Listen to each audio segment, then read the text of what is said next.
Hi, my name is Ashraf Ismail, Game Director of Assassin's Creed 4 Black Flag, and I'm very proud to be showing off the Caribbean open world. Here, we're going to start with Edward. After completing a few missions, he's met up with the assassins, but he's not yet bought into the creed, so he still has this selfish need for fame and fortune. Edward is one of the most unique characters we've created for the Assassin's Creed universe. He is a man who is still trying to figure out who he is in life and what he wants to get out of it. At this point in the story, he still wants that fame, so one way to get it is to complete these assassination contracts. This is a way to make money and to gain a bit of notoriety. So here we go. We have 2 targets to take out, 2 Templar brothers. So we're going to accept the contract, and the world map is going to show us where this contract takes place. So we see here that the contract is actually very close to us. It starts in the village we're in, but as we zoom out, we want to show you the world that we have. Many locations, over 50 locations, centered by Cuba, the Bahamas, and Florida up north. This is a massive world. There's a lot to find and do in this Caribbean Sea. But now we'll get back to the Fisherman Village and go after our targets. The Fisherman Village, it's one type of location in this world. It's really here as a convenience to the player. This is where you can start missions, where you can shop to upgrade Edward and the Jackdaw itself. It's really about the mood and the ambiance of the Caribbean Sea. In the distance, we have a tavern that we're approaching. Taverns are places where you can hire crew, play mini games, drink if you wish. But for now, we're going to focus on the targets and take them out.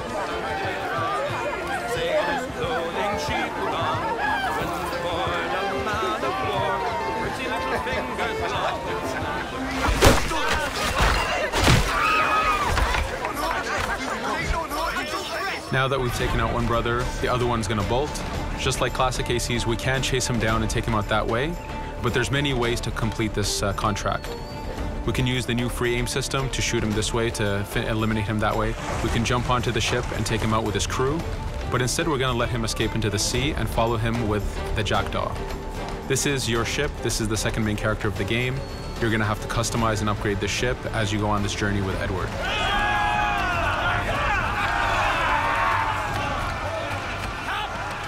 We've seamlessly gone from a ground chase right into a naval chase. We could destroy the ship and complete the contract that way, but instead, using the spyglass, we can see that he's carrying a lot of rum. Rum is important in the economy system. It's one way of making a lot of money if you sell it properly. So instead of destroying the ship, we're going to plunder that ship. Fire! Here you can see the upgrades that we've made into the naval combat. Using the front cannons, you can shoot chain shots to slow down the ship. Using the new round shot mechanic of trajectory aiming, you can aim for the hull and do a lot of damage this way. This specific enemy is what we call a frigate. Frigates are the type of ships that you need to destroy as fast as you can, because the longer the fight lasts, the more damage they're capable of doing. We have other enemy types like the Charger or the Man of War. The Man of War is a massive ship capable of carrying over 100 cannons. These are ships that you really need to upgrade to be able to face. But now that this frigate has been demasted, we can start the boarding. Boarding, it's very important. You are a pirate. This is how you gain cargo. This is how you take on ships. So here we can start the boarding from any orientation or angle we wish. The distance even matters. If you get too close, the 2 crews will just jump right into each other.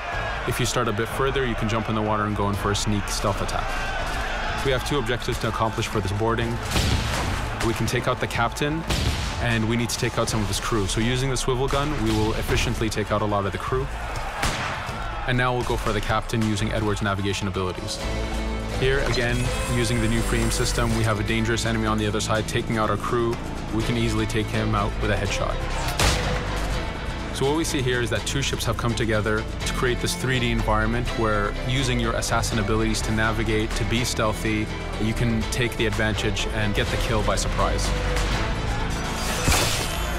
Now that we've taken out the captain, we still need to take out a few of the crew members to complete this boarding. Now that we've plundered the ship, we're going to gain that rum that we saw earlier, but we're also going to gain ammo and crew members and some gold.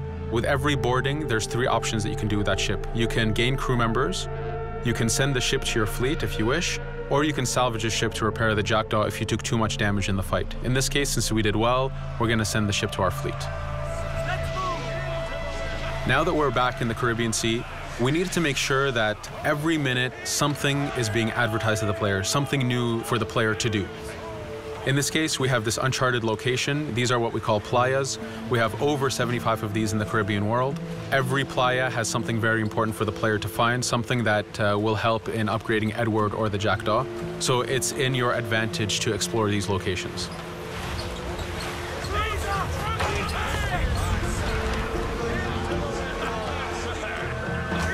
Again, for us, seamlessness is very important.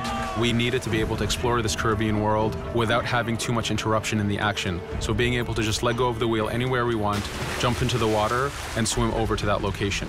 This is very important for the mood and the immersiveness of this Caribbean open world. Here, as we get on the playa, in the distance we can see that there's a faction battle, but closer to us we can see that there's this poor drunken sailor who's passed away. But being a pirate, of course, we're going to loot his body and see what he has for us.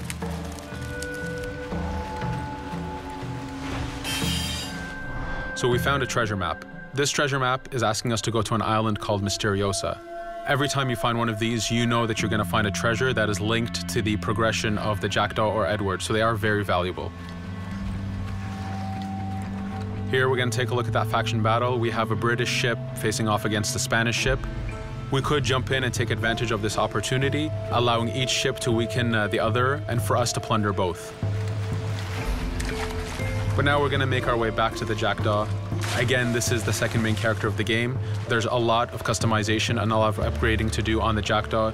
You can upgrade all the weapons to fit the playstyle you wish. Now, as we get onto the Jackdaw, we can see that the crew is cheering for us.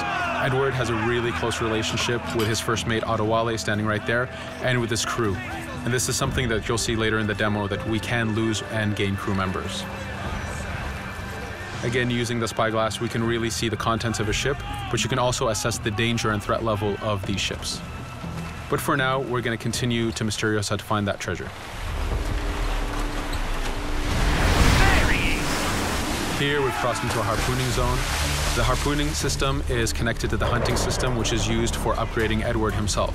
So you can upgrade the number of weapons he carries, the ammo that you can carry, and even his health.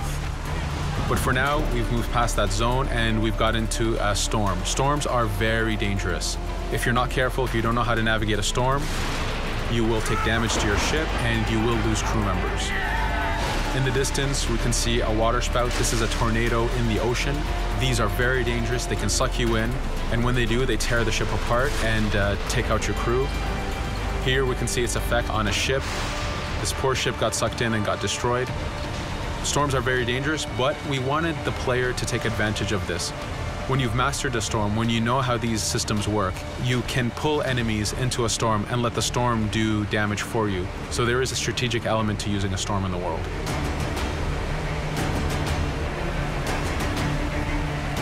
Here we can see that the storm is dying down a bit, but there's still this torrential downpour. It was very important for us to get the real mood of and the atmosphere of the Caribbean in the weather cycles and in the daytime cycles.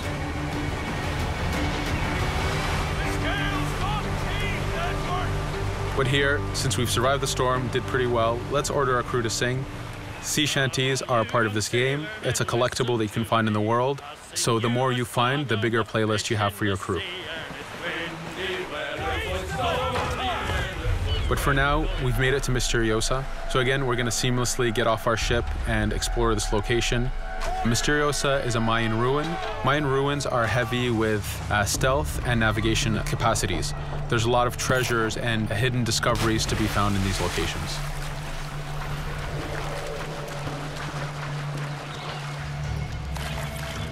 If we recall the treasure map, the treasure is hidden behind a temple. So just by quickly looking around, we can see that temple looks about right. So that's our objective. We'll head there. As we go this way, we can see there's a lot of guards on the beach. We could go in and fight them if we wish to, but to show off that this is a mini open world, we're going to try to find a different route to get to our objective. Here, we've seen a guard. We don't want to alert him, and we don't want to alert the guards on the beach, so we're going to use our stealth ability to take him out silently.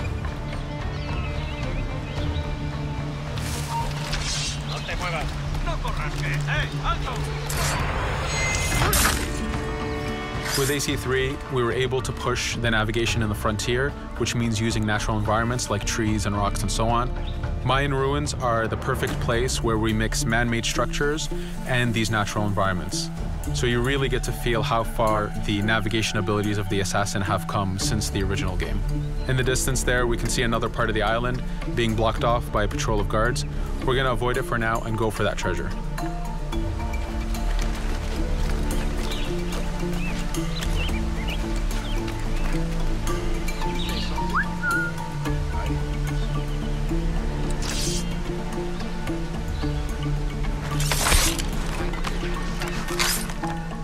It's important for us to be able to give the players new tools, specifically for stealth. In this case, we have the blowpipe. Using the berserk darts, you make your enemies go crazy. Effectively, this means that they'll attack anything and everything in sight, including their own friends, animals, or Edward if he was in the way. So you do have to be careful with how you use it. But now that we've caused a distraction, if we happen to fall down there, at least there's already a bit of damage done for us. But using our navigation skills, we're able to get past that area without any trouble. There in the distance, you can see the jackdaw placed exactly where you left it when you got onto this location. It's really important for us to show the beauty of this Caribbean world. The Caribbean has some amazing vistas, and we pushed ourselves to replicate this in the game.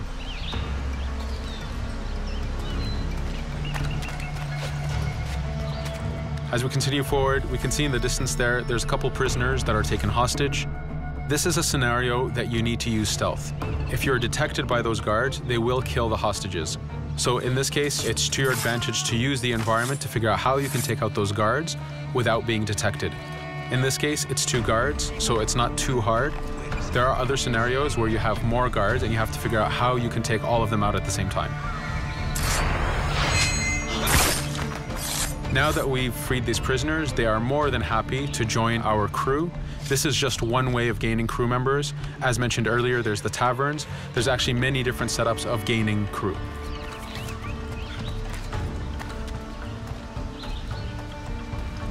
Here, we're going to go back to the treasure map. We can see that the treasure is actually behind the temple near a fountain. So if we just look around, we can see that it's around here.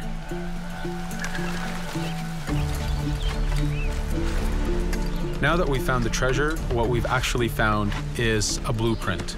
Blueprints are incredibly valuable for the upgrading of the jackdaw. This is how you can upgrade the biggest and most devastating upgrades of the ship.